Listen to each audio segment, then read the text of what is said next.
के मुख्यमंत्री शिवराज सिंह चौहान। शिवराज जी, आपका स्वागत है न्यूज 18 पर। मेरा पहला और सीधा सवाल यह है कि पिछले 24 घंटों में करीब 9000 केस मध्य प्रदेश में आए हैं। आखिरकार ये मामला बहुत बढ़ता जा रहा है। हम मान सकते हैं कि युद्ध स्तर पर यह लड़ाई अब पहुंच गई है। स्थिति निश्चित तौर पर कल्पना से परे है। संकट हमने पहले भी देखा है, लेकिन ऐसा संकट पहली बार देश झेल रहा है, दुनिया झेल रही है। लड़ाई कितनी लंबी जाएगी इसका भी ठिकाना नहीं है। संख्या कितनी बढ़ेगी इसके बारे में निश्चित कुछ कहा नहीं जा सकता, क्योंकि तमाम प्रयास करने के बावजूद भी लगातार संक्रमितों की संख्या बढ़ती जा रही है। हमारे सामने इसके कारण कुछ चुनौतियां आ रही हैं। अस्पताल में सामान्य बिस्तर बढ़ाने हो तो कोई दिक्कत नहीं, लेकिन अस्पताल में बिस्तर बढ़ाना है तो बिस्तर के साथ ऑक्सीजन बेड बढ़ाना है जी, अनेकों तरह की और व्यवस्थाएं करना है।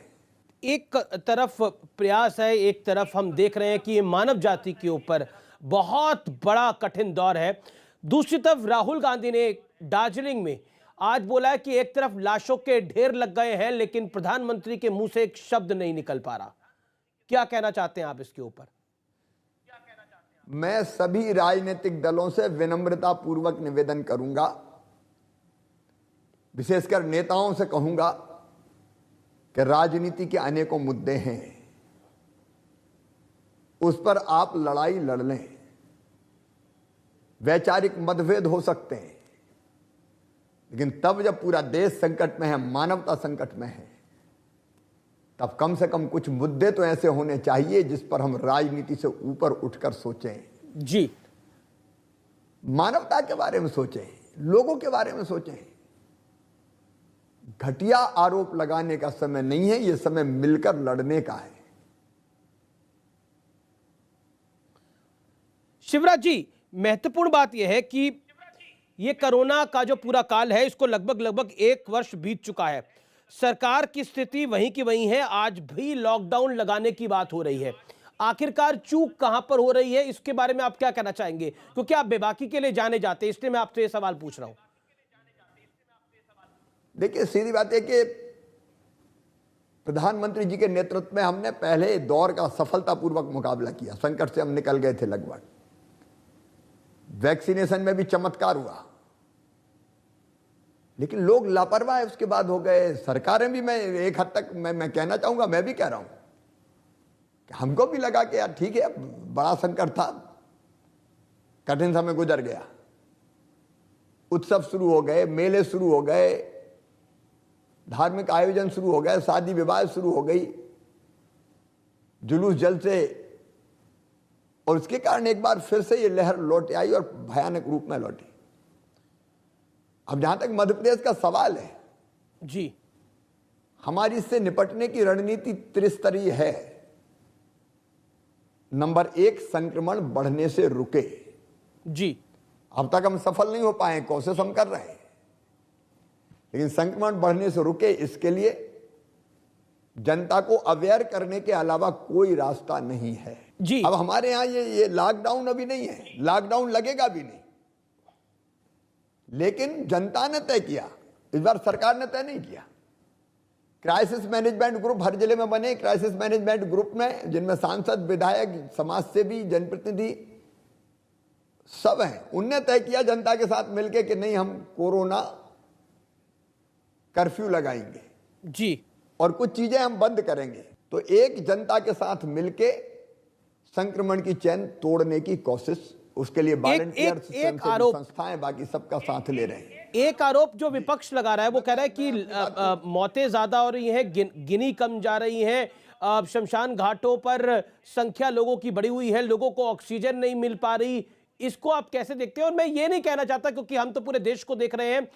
ऐसा नहीं है कि सिर्फ मध्य प्रदेश में ऐसी स्थिति है, ऐसी स्थिति हमने गुजरात में भी देख रहे हैं, ऐसी स्थिति हम छत्तीसगढ़ में भी देख रहे हैं, ऐसी स्थिति हमने झारखंड में भी देखी है, जहां पर एक आज वीडियो बहुत वायरल है जहां पर मौत हो गई। लेकिन कांग्रेस का यह आरोप है कि आप लोग डेथ रेट को कम दिखा रहे हैं, इसको आप कैसे लेते हैं? मैं एक बात बताऊं, एक तो इलाज की व्यवस्था मैं बहुत बहुत संक्षेप में आपको बताऊंगा। जी सर। इलाज की व्यवस्था में लगातार हम बिस्तर बढ़ाते जा रहे हैं। पिछले 5 दिनों में हमने 5,700 से ज्यादा बिस्तर बढ़ाए। ऑक्सीजन बेड भी बढ़ा रहे हैं जी। ऑक्सीजन की आपूर्ति की मैं बात करूंगा कि निश्चित तौर पर इतनी कभी कल्पना नहीं की थी। हमारे यहाँ तो इतना ऑक्सीजन होता नहीं है। हमारे यहाँ दूसरे प्रांतों से ऑक्सीजन लाना है तो भिलाई स्टील प्लांट से लाना है। अभी हमें उड़ीसा से राउरकेला से ऑक्सीजन मिलेगा तो टैंकर की व्यवस्था, टैंकर पे लाना, टैंकर लेट ना हो जाए, कोई टैंकर रोक ना ले। परिस्थितियां कठिन है। भारत सरकार का पूरा सहयोग मिल रहा है हमें ऑक्सीजन की आपूर्ति के लिए भी, लेकिन ऑक्सीजन की आपूर्ति चुनौती, क्योंकि 2 घंटा भी टैंकर लेट हो गया, 4 घंटा लेट हो गया तो लगता कहीं संकट पैदा ना हो जाए। लेकिन उद्धव ठाकरे महाराष्ट्र के सीएम तो कह रहे हैं कि भेदभाव हो रहा है। वो कह रहे हैं कि बीजेपी शासित राज्यों में तो सब कुछ जा रहा है लेकिन हमारे राज्य में नहीं मिल रहा। उद्धव ठाकरे का तो ये आरोप। कोई सवाल ही नहीं है। मैं इस समय आरोप प्रत्यारोप में नहीं पड़ता है, लेकिन यह बात बिल्कुल गलत है। भारत सरकार, विशेषकर प्रधानमंत्री श्रीमान नरेंद्र मोदी जी सबको एक दृष्टि से देखते हैं। मध्य प्रदेश की 130 करोड़ जनता उनके लिए एक समान है। कौन ऐसा करेगा कि एक प्रदेश को दे दूसरे प्रदेश को ना दे? ये इस तरह की राजनीति उचित नहीं, मैं मानता हूं। दूसरी बात आई, आपने मौत की बात कही जी। देखिए, मृत्यु कौन छुपाना चाहेगा और क्यों छुपाना चाहेगा? मैंने तो खुद जनता से कहा कि स्थिति विकट है, नहीं संभले तो बहुत दिक्कत होगी। मृत्यु में इतना जरूर होता है कि सेम डे मृत्यु हुई तो अंतिम संस्कार तो हो जाता है, लेकिन सरकारी आंकड़े में उस समय नहीं आता वो, क्योंकि डेथ ऑडिट करना पड़ता है। तो 1-2 दिन बाद वो आंकड़े आते हैं, सेम डे नहीं आते। आप अगर शमशान घाट में चिता गिनेंगे तो सरकार ने जो बताई उससे ज्यादा होगी वो, क्योंकि डेथ ऑडिट होने के बाद वो सरकारी आंकड़े में आएगी। जहां तक छुपाने का सवाल है, सवाल ही पैदा नहीं होता। मैं तो अपनी जनता को आगाह कर रहा हूं कि संकट बहुत बड़ा है, हम क्यों छुपाएंगे? एक अहम सवाल है, बेकार की बात है, कुछ छुपाया जा रहा है जी। एक बड़ा महत्वपूर्ण सवाल है जिसका मैं जवाब आपसे चाहता हूं। देखिए, कोविड वैक्सीन को लेकर बड़ी सारी बातें हो रही है। क्या कोविड वैक्सीन हर उम्र को मिलनी चाहिए? अब क्या आप इसकी वकालत करते हैं, क्योंकि टीका उत्सव इस समय देश मना रहा है? इस मामले में जो प्रोटोकॉल तय हुआ है कि पहले उनको जिनको खतरा ज्यादा है जी। अभी आपकी जानकारी में है, मैं कोई दोहराना नहीं चाहता कि पहले फ्रंटलाइन वर्कर और हमारे हेल्थ वर्कर्स उनको हो गई, इसके बाद 45 साल से ज्यादा उम्र के लोगों को हो रही है। कोई ना कोई एक व्यवस्था तो बनानी पड़ेगी। एक साथ सब टूट पड़े, ये कैसे होगा? नंबर सबका आ रहा है जी। लास्ट 2 सवाल है मेरे। निजी अस्पताल बहुत ज्यादा पैसे चार्ज कर रहे हैं, उनको आप कहना क्या चाहते हैं? क्योंकि हालांकि सरकार की तरफ से कुछ कोशिश हुई है, लेकिन क्या वो प्रयास पर्याप्त है? आप क्या कहना चाहते हैं अपनी प्रदेश की जनता को? निजी अस्पताल कुछ मनमानी कर रहे हैं। दोनों चीजें हम कहना चाहते हैं।